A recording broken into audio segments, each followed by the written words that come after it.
Alia Bhatt, and I'm in Milan currently. In December 2025, 25th of December. Wow, it's pretty close. Yeah, that's the big one for me because it's my first venture into action, and I'm really curious to see how the audience connects. Deepika, Aishwarya and Priyanka laughing. Why she always copied Deepika? Boring लग रही है, face बिल्कुल डल लग रहा है. The makeup looks cheap. Alia walking for Gucci but giving Zara trial room energy. Doesn't suit her to be honest. Not her vibe. It screams Deepika from every angle. Whoever did her extensions hated her. It's a wig. He's looking very bad. Although she's so beautiful. Makeup, hairstyle, dress all were bad. तो क्यों आलिया भट्ट के मिलान fashion week के recent appearance को लेकर लोगों के भी काफी मिक्स्ड रिएक्शंस आ रहे हैं, जहां पर कुछ लोग तो ऑफ कोर्स उनको लेकर बहुत प्राउड है क्योंकि ग्लोबल स्टेज पर जहां वो न सिर्फ बॉलीवुड को रिप्रेजेंट कर रही हैं बल्कि अपनी स्टारडम जर्नी को लेकर जो भी उन्होंने अचीव किया है उसे भी कहीं ना कहीं रिप्रेजेंट कर रही हैं। बट क्यों उनके इस अचीवमेंट पर काफी कंट्रोवर्शियल रिएक्शंस आ रहे हैं लोगों के। पहला, आलिया के लुक को लेकर जहाँ दीपिका से कंपेयर करते हुए बोला जा रहा है कि क्यों जो उन पर सूट करता है उसे छोड़कर वो किसी और को कॉपी करना शुरू कर देती। और इसके बाद उनकी अपकमिंग मूवी को अपनी पहली एक्शन मूवी बताने को लेकर नेटिजन्स आर पॉइंटिंग आउट कि क्यों दीपिका ने अपनी पुरानी फ्लॉप फिल्म्स जहां पर भी उन्होंने एक्शन सीन्स किए हुए हैं उन्हें इन अ वे इग्नोर करने का ट्राई किया और अपने अपकमिंग प्रोजेक्ट्स के बारे में ही बस बात की। और इसके बाद जो आलिया से कुछ क्वेश्चंस पूछे गए थे शी रिप्लाइड उससे भी लोग खासा इम्प्रेस नहीं है क्योंकि उनका ये ओपिनियन है कि यहाँ पर वो करीना वाइब्स दे रही है। इन शॉर्ट, क्यों अभी आलिया भट्ट के इस पूरे ग्लोबल अपीयरेंस को लेकर नेटिजन्स का ये पॉइंट है कि वो खुद की पर्सनालिटी क्यों कैरी नहीं करती। पर क्यों आलिया के फैंस का ये कहना है कि आलिया के इतने बड़े अचीवमेंट को सेलिब्रेट करने की जगह जो उन्हें अभी ये ट्रोल किया जा रहा है is just to spread negativity against her. Welcome back. मेरा नाम है अपर्णा और हम बात करने वाले हैं आलिया भट्ट के recent Milan fashion week look को लेकर जो भी लोगों की साइड से रिएक्शंस आ रहे हैं उस बारे में। आलिया भट्ट ने recently Milan fashion week attend किया था, ग्लोबल स्टेज पे अपनी स्टारडम अपनी जर्नी को रिप्रेजेंट किया। तो क्लियरली ये मोमेंट जितना प्राउड है उतना ही ह्यूज है आलिया भट्ट की जर्नी में एंड इसी वजह से शायद लोगों के एक्सपेक्टेशंस बहुत ज्यादा थे आलिया से। तो first of all let's talk about Alia Bhatt's look. Alia was wearing a Gucci black fur coat with oversized structured shoulders and the coat was quite heavy which can be clearly seen here, and underneath Alia was wearing a plunging mini dress that was even barely visible under the coat but it added a daring edgy element to the ensemble. And with this outfit Alia paired Gucci monogram stockings and a structured designer bag to kind of balance all the drama which was going on in the outfit. Now the outfit looks very amazing and interesting. So clearly ये चीज तो लोगों को काफी पसंद आनी चाहिए थी and especially because Alia Bhatt ने अपने कंफर्ट जोन से बाहर जाकर कुछ ट्राई किया था and not just her outfit, उनका हेयर एंड मेकअप वो भी काफी ज्यादा ड्रामेटिक रखा गया था to contribute to the whole look. As you can सी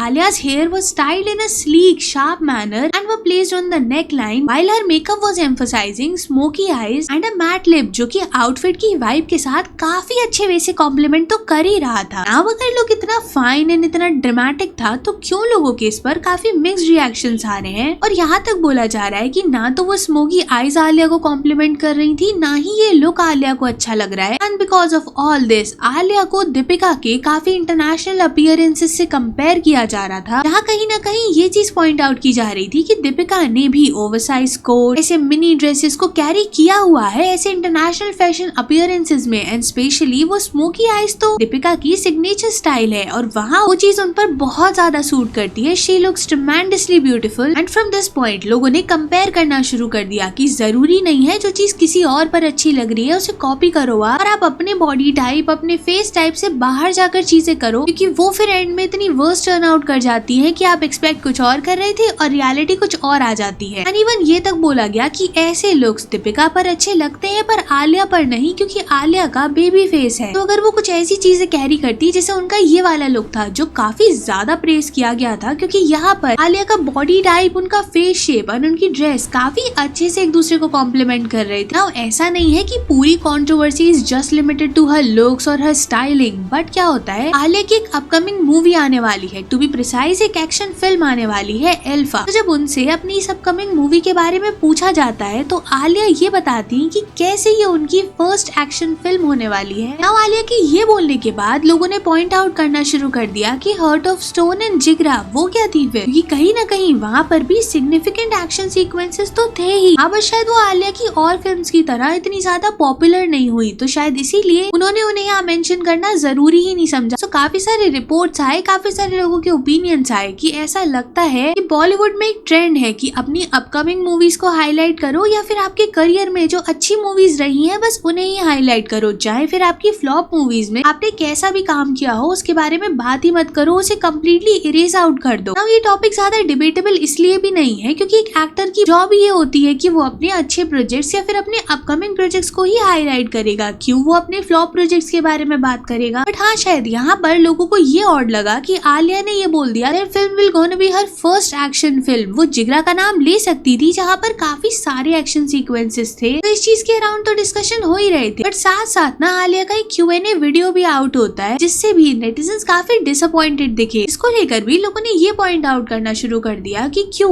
आलिया भट्ट अपनी पर्सनालिटी को ही कैरी नहीं करती and why she even try to become someone else. Talking about Alia Bhatt personality ना, तो वो लोगों को काफी रिलेटेबल लगती है एंड ओवर द टाइम उनकी फर्स्ट फिल्म से लेकर उनकी अभी तक की जर्नी अगर आप देखोगे तो वो 360 डिग्री टर्न हो चुकी है। जहाँ उनकी फर्स्ट फिल्म से लोग काइंड ऑफ इम्प्रेस नहीं थे, उन्हें काफी ज्यादा ट्रोल किया गया था, बट अपनी अच्छी फिल्म्स, अच्छे क्राफ्ट की वजह से उन्होंने ओवर द टाइम ऑडियंस में वो चीज डेवलप की है जहाँ पर लोगों की आलिया भट्ट से हाई एक्सपेक्टेशंस होती हैं। वो ये चाहते हैं कि वो अपनी पर्सनालिटी को कैरी फॉरवर्ड करे because that also feels good. Alia Bhatt bats of Bollywood की स्क्रीनिंग पर भी गई थी, तब भी लोगों ने यही चीज पॉइंट आउट करी थी कि क्यों उनकी स्टाइलिंग ऐसे वैसे की जाती है कि वो ऐसा लगता है कि उन्हें व्हाइट वॉश ही कर रहा है। एंड मिलान फैशन वीक को काफी प्रेस्टिजियस फैशन इवेंट्स की तरह देखा जाता है इन द वर्ल्ड, जो कि 2 बार होता है इटली में। First for the winter collection जो कि फरवरी मार्च में होता है, और दूसरा उनके समर कलेक्शन के लिए जो कि सितंबर अक्टूबर में होता है। यहाँ पर सिर्फ ये बिग पर्सनालिटीज ही पार्टिसिपेट नहीं करती हैं, डिजाइनर्स, ब्रांड्स भी पार्टिसिपेट करते हैं ना। इसी इवेंट से आलिया भट्ट का एक और वीडियो काफी वायरल होता है जहाँ पर BTS के कुछ मेंबर्स एंड आलिया भट्ट ने सेम टाइम पर एंट्री की थी। एंड आपको पता होगा BTS का क्रेज अलग ही है लोगों में, तो उनको देखकर लोग काफी ज्यादा एक्साइटेड हो जाते हैं। एंड जब आलिया वेव कर रही होती है तो लोगों ने ये नोटिस किया कि कोई भी उनको अटेंशन दे ही नहीं रहा होता है। And it was portrayed like Alia उतनी बड़ी ग्लोबल स्टार नहीं है जितना मेंबर्स ऑफ BTS हैं। ना उसी इस वाली चीज को लेकर तो आपको पता होगा कि BTS के मेंबर्स हैं वो वर्ल्ड वाइड बहुत ज्यादा पॉपुलर हैं, तो पॉसिबिलिटी है कि ऐसे स्टैंसेस पर लोग उन्हें ज्यादा अटेंशन देंगे ही। ना नेक्स्ट चीज जिसको लेकर लोगों के काफी सारे ओपिनियंस आ रहे हैं वो है आलिया भट्ट के हेयर। तो जिस वे से किया गया है उसको लेकर लोगों का ये मानना है कि एक्सटेंशंस है या विग है, जिस भी तरीके से इनको यूज किया गया है, आउटफिट के साथ कॉम्प्लीमेंट करने की कोशिश की गई है, वो बहुत ज्यादा चीप दिख रहा है एंड वो आलिया को कॉम्प्लीमेंट कर ही नहीं रहा है। इस वजह से ये लोग और ज्यादा डिजास्टर्स लग रहा है। ना उसी ऐसा नहीं है कि सिर्फ नेगेटिव कमेंट्स ही आ रहे हैं आलिया के इस लुक को लेकर, बहुत ज्यादा प्रेज कर रहे हैं आलिया को। ये बोला जा रहा है कि इतने ह्यूज इंटरनेशनल प्लेटफॉर्म पर एक ग्लोबल एम्बेसडर की तरह खुद को रिप्रेजेंट करना और ऐसे खुद को कैरी करना, जहाँ पर उन्हें मैक्सिमम अटेंशन उनके आउटफिट और लुक की वजह से मिलने वाली थी, तो वहाँ पर भी आलिया ने खासा डिसअपॉइंट नहीं किया है। लोगों को कहीं ना कहीं ये चीज पसंद आ रही है। तो अब आप बताना कमेंट्स में कि इस पूरी सिचुएशन पर आपका क्या ओपिनियन है। आलिया भट्ट को जो कॉन्स्टेंटली दीपिका से कंपेयर किया जाता है, इस पर भी आप क्या सोचते हो। और अगर वीडियो यहाँ तक देख रहे हो तो चैनल को सब्सक्राइब करके नोटिफिकेशन जरूर ऑन कर लेना, वीडियो को हाइप कर देना। And thanks for watching.